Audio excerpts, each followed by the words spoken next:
So రీసెంట్‌గా ఒక survey అయితే బయటకి రావడం జరిగింది.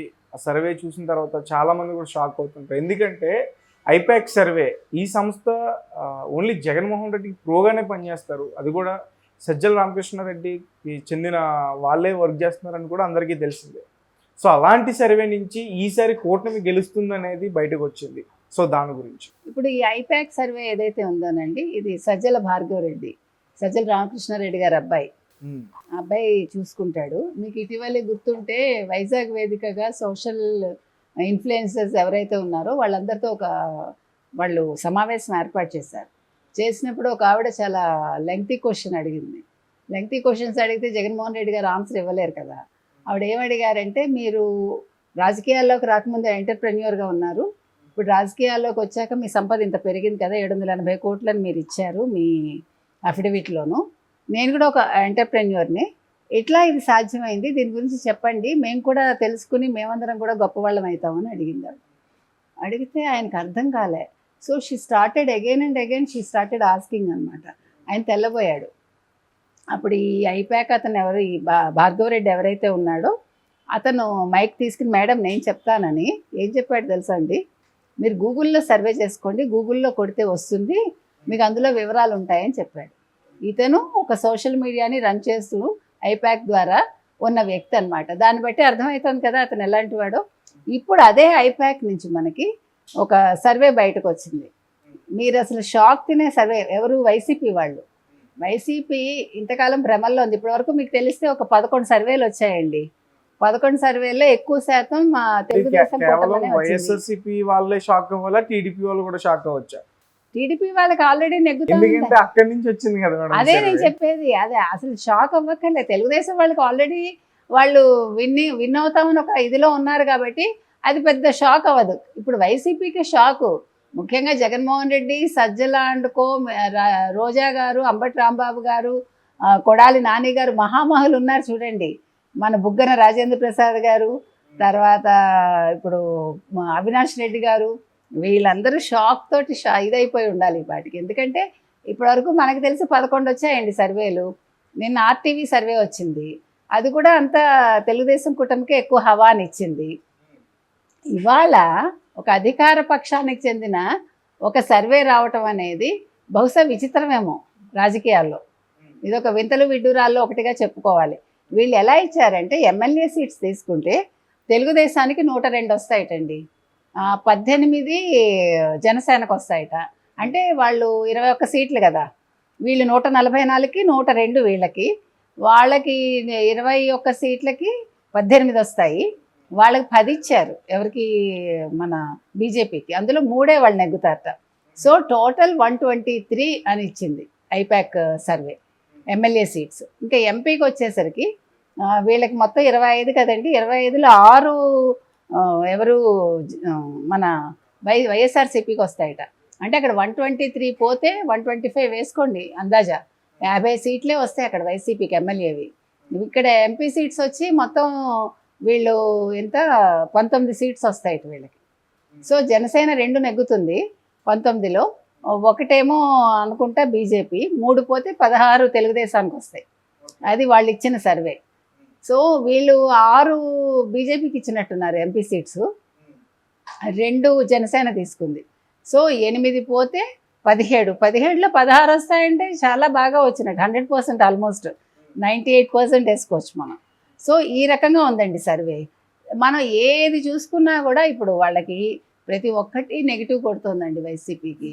వాళ్ళకి స్టార్ట్ విత్ ఎక్కడ జరిగిందంటే, ప్రభుత్వ ఉద్యోగులు ఈరోజు పోస్టల్ బ్యాలెట్ చూసుకున్నారంటే మీరు 96% ఆల్మోస్ట్ అయింది. గత 2019లో 1,00,000 పోస్టల్ బ్యాలెట్ ఓట్లు ఉండగా అందులో వాళ్ళు 59% వేస్ట్ అయిపోయాయి. అందుకని ఈసారి వాళ్ళు ఏం చేశారంటే అవగాహన కల్పించారు. ఎందుకంటే 5 లక్షల ఓట్లు ఏకంగా 4.5 లక్షలు ప్రభుత్వ ఉద్యోగులండి. 50,000లో వీళ్ళెవరు? అంగన్వాడీ వాళ్ళు ఉన్నారు, పాత్రికేయులు ఉన్నారు, ఇలా డిఫరెంట్ వర్గాలకు చెందిన వాళ్ళు ఉన్నారు. సో ప్రాతినిధ్యం వహిస్తున్న వాళ్ళు ఇవాళ 96% అంటే వాళ్ళు ఎంత కసి మీద ఉన్నారో ఆలోచించండి. ప్రభుత్వ ఉద్యోగులు అయితే వాళ్ళకి ఫిట్మెంట్ లేదు, పిఆర్సీ లేదు, రివర్స్ చేశాడు, వాళ్ళకి నెలకి జీతం లేదు ఫస్ట్. ఈసారి వాళ్ళు అనుకోకుండా నిన్న జీతం మాత్రం ఫస్ట్కి వేశారు, ఎందుకంటే 13వ తారీఖు ఎలక్షన్ ఉందని. లేకపోతే ఇంతవరకు ఎప్పుడైనా ఈ మధ్యకాలంలో వాళ్ళకి జీతాలు పడ్డాయండి? అయితే ప్రభుత్వ ఉద్యోగులకి ఇది పెద్ద కనువిప్పండి. మీకు గుర్తుంటే 2019 ఎన్నికలకు ముందు ఈయన పాదయాత్ర చేశాడు మన జగన్మోహన్ రెడ్డి గారు. చేసినప్పుడు అందరికీ హామీలు ఇచ్చాడు కదా, బుగ్గల పుణికి ముద్దులు పెట్టుకుని చంపేశాడు జనాల్ని. జనాలు కూడా చచ్చిపోయారు. ఈసారి అవేం చేయలేదు, పాదయాత్ర చేయలేదు, బస్సు యాత్ర చేసి జనాల్ని రక్షించాడు ఆయన. ఈ వికృత చేష్టలు ఏమీ లేవన్నమాట. ఓకే. సో అప్పుడు ఆ పాదయాత్రలో ఆయన హామీలు ఇచ్చాడు. అప్పుడు ప్రభుత్వ ఉద్యోగులు కూడా మీకు అది చేస్తా ఇది చేస్తా, అదేదో పాట ఉంది కదా, అంతర్నాడు ఇంతర్నాడే అని, అట్లాగా ఈయన చెప్పాడు బాగా. అది అయిపోయింది. 2019 ఎన్నికలు అవ్వగానే ప్రభుత్వ ఉద్యోగులందరూ జగన్మోహన్ రెడ్డి దగ్గరికి వెళ్ళి ఏం చెప్పారంటే, సార్ మీరే మా దేవుడు అని కాళ్ళ మీద పడ్డారు. ఆల్మోస్ట్ అయిపోయింది. దేవుడు ఏం చేస్తాడు, వరాలు ఇవ్వడు కదా, చూస్తూ ఉంటాడు. ఆయన చూస్తూ ఉన్నాడు. అంటే వీళ్ళు హుండీలో డబ్బులు వేసి వచ్చారు.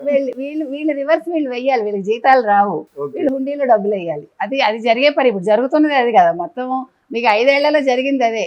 ఎవరు ఎంత ఇస్తారు, ఎంత తీసుకుందామని వాళ్ళు ఉన్నారు.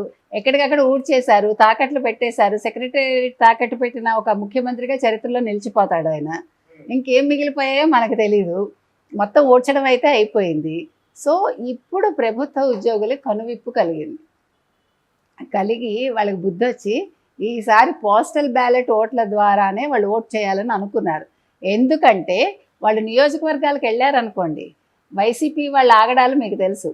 వాళ్ళు అన్నీ కూడా ఇప్పుడు వాళ్ళు ఇవన్నీ ట్యాంపర్ చేస్తారు, ఈవీఎం మెషిన్స్.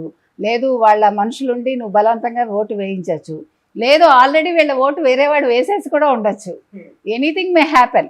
అంటే ఏది అసాధ్యం ఏమీ లేదు. ఎందుకంటే రాజుగారు తలుచుకుంటే దెబ్బలకు కొదవా అని, జగన్మోహన్ రెడ్డి తలుచుకుంటే ఓట్లకు కొదవా చెప్పండి. ఇప్పుడు ఈ విషయంలోనే ఇంతకాలంగా మనం సిఎస్ని మార్చాలి, డీజీపీని మార్చాలని అడుగుతున్నారు ప్రతిపక్షాలు.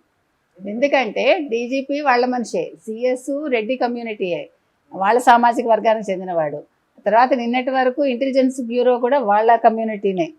తర్వాత మన రఘురామరెడ్డి వాళ్ళ కమ్యూనిటీనే. మొత్తం ఆయన కావాల్సిన వాళ్ళని తెచ్చుకున్నాడు కదా, ఎక్కడో కేంద్ర విధుల్లో ఉన్న వాళ్ళని డెప్యుటేషన్ మీద తెచ్చుకున్నాడు ఆయన.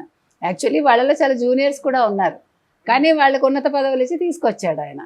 సో వాళ్ళందరూ కూడా ఇంతకాలం స్వామి భక్తి చూపించుకున్నారు. ఇంక జవహర్ రెడ్డి అయితే చెప్పక్కర్లేదు, ఆయన అసలు నేను ఒక ఐఏఎస్ ఆఫీసర్ నేను ఎప్పుడో మర్చిపోయాడు. అలాగే మన డీజీపీ గారు కూడా ఐపీఎస్ అని మర్చిపోయాడు ఆయన. వీళ్ళందరూ సదా స్వామి సేవలో ఉంటారు. సో రేపొద్దున్న ఎలక్షన్స్లో డెఫినెట్గా వాళ్ళకి అది ప్లస్ అవుతుంది అనుకుంటున్నారు.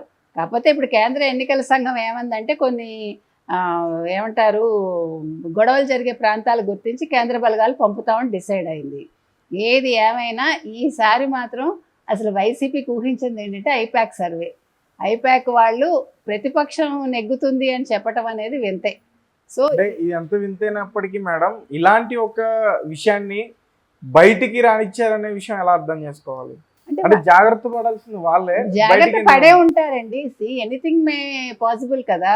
ఇప్పుడు హ్యాక్ చేసి తెచ్చుకోవడం అనేది పెద్ద విషయం కాదు. వాళ్ళే రిలీజ్ చేశారని ఎందుకు అనుకుంటున్నారు? హ్యాకర్స్ రిలీజ్ చేసి ఉండొచ్చు. ప్రతి దాని మీద ఒక కన్ను ఉంటుంది కదా, అట్లా కన్నేసిన వాళ్ళు బయట పెట్టారు.